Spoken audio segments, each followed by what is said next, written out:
सोमवार व्रतकथा. पौराणिक कथेनुसार एका शहरात खूप श्रीमंत सावकार राहत होता. मात्र त्याला संतान नव्हते. मुलबाळ नसल्याने तो खूप दुःखी होता. संतानासाठी ते दर सोमवारी व्रत व पूजा करत असे. सावकारची भक्ती पाहून माता पार्वती महादेवाला म्हणाल्या की हा सावकार तुमचा मोठा भक्त आहे. तो तुमची पूजा करतो आणि मोठ्या भक्तिभावाने व्रतही करतो. त्याची इच्छा पूर्ण केली पाहिजे. यावर महादेव म्हणाले की हे जग कर्माचे आहे, त्यामुळे ज्याचे जसे कर्म आहे तसे त्याला फळ मिळते. परंतु माता पार्वतीच्या जिद्दीपुढे महादेवाला त्यांचे म्हणणे ऐकावेच लागले. त्यानुसार महादेव म्हणाले की सावकाराच्या नशिबात संतान सुख नसले तरी मी त्याला पुत्रप्राप्तीचे वरदान देतो, पण हा मुलगा फक्त 12 वर्ष जगेल. माता पार्वती आणि महादेवाचे हे संभाषण सावकार ऐकत होता. त्यामुळे त्याला ना आनंद झाला ना दुःख, आणि त्याने पूर्वीप्रमाणेच व्रत आणि महादेवाची पूजा सुरू ठेवली.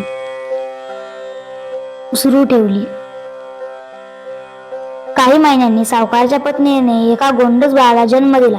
बाळाच्या जन्माने सावकाराच्या घरात आनंद आला होता, पण सावकार चिंतेत होता. मुलगा 11 वर्षाचा झाल्यावर त्याने त्या मुलाला काशीला शिक्षणासाठी पाठवले. सावकाराने मुलाच्या मामालाही सोबत पाठवले. सावकाराने आपल्या मेव्हण्याला सांगितले होते की तो वाटेत जिथे जाईल तिथे यज्ञ करून ब्राह्मणांना अन्नदान करावे. त्यानुसार मामा आणि बाचा काशीला निघाले आणि वाटेत यज्ञ आणि ब्राह्मणांना भोजन देत गेले. वाटेत एका राज्यातील राजधानीत ते दोघे पोहोचले. तिथे एका मुलीचे लग्न होते, पण त्या ठिकाणी लग्नाची मिरवणूक घेऊन आलेल्या राजाच्या मुलाला एकच डोळा होता. वराला पाहून मुलगी लग्नास नकार देईल अशी भीती राजपुत्राच्या वडिलांना वाटत होती.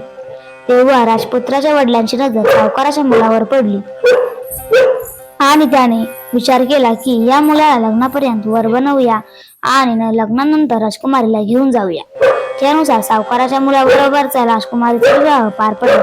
सावकाराच्या मुलाने प्रामाणिकपणा दाखवत राजकन्येला घडलेला सर्व प्रकार सांगत, तुझे लग्न माझ्याशी झाले आहे. तुला ज्या राजकुमाराबरोबर पाठवले जाणार आहे तो एका डोळ्याने आंधळा आहे आणि मी काशीला शिक्षणासाठी जात आहे. सत्य जाणून मुलीच्या लग्नाच्या वरातीबरोबर जाण्यास नकार दिला. काशीला पोहोचल्यावर सावकाराच्या मुलाने अभ्यास सुरू केला. सावकाराचा मुलगा 12 वर्षाचा झाला तेव्हा त्याने आपल्या मामाला सांगितले की त्याला बरे वाटत नाही. नंतर तो आत जाऊन झोपल्यानंतर त्याचे निधन झाले. हे कळल्यानंतर मुलाचा मामा जोरजोरात रडू लागला. योगायोगाने त्या क्षणी महादेव आणि माता पार्वती इथून जात होते. रडण्याचा आवाज ऐकून पार्वतीचे हृदय व्याकुळ झाले आणि मुलाला पुन्हा जिवंत केले पाहिजे, अन्यथा त्याचे आई वडील दुःखाने मरतील असे माता पार्वती महादेवाला म्हणाली. माता पार्वतीच्या विनंतीनुसार महादेवाने त्या मुलाला जीवन दिले. त्यानंतर यज्ञ करून आणि ब्राह्मणांना भोजन देऊन सावकाराचा मुलगा व आणि त्याचा मामा घराकडे निघाले. ज्या राज्यात सावकाराचा मुलगा आणि राजकन्याचा विवाह झाला त्याच मार्गाने ते परतले. त्या राजाने मुलाला ओळखले आणि राजकन्याला त्याच्या बरोबर पाठवले. मुलगा घरी पोहोचला तेव्हा आई वडील घरात बसले होते आणि त्यांची शपथ घेतली होती की जर मुलगा परत आला नाही तर आपण प्राणांची आहुती देऊ. मात्र मुलगा सुखरूप परत आल्याने त्यांना आनंद गगनात मावेनासा झाला. त्यानंतर सावकाराने मुलगा आणि सुनेचे स्वागत केले आणि सोमवारच्या व्रताचे प्रभावाने हे शक्य झाल्याचे लक्षात घेत त्याने महादेवाचे आभार मानले. त्यामुळे सोमवारच्या व्रताला खूप महत्व आहे. जो कोणी सोमवार व्रत पाळतो आणि ही कथा वाचतो किंवा ऐकतो त्याच्या सर्व मनोकामना पूर्ण होतात अशी मान्यता आहे.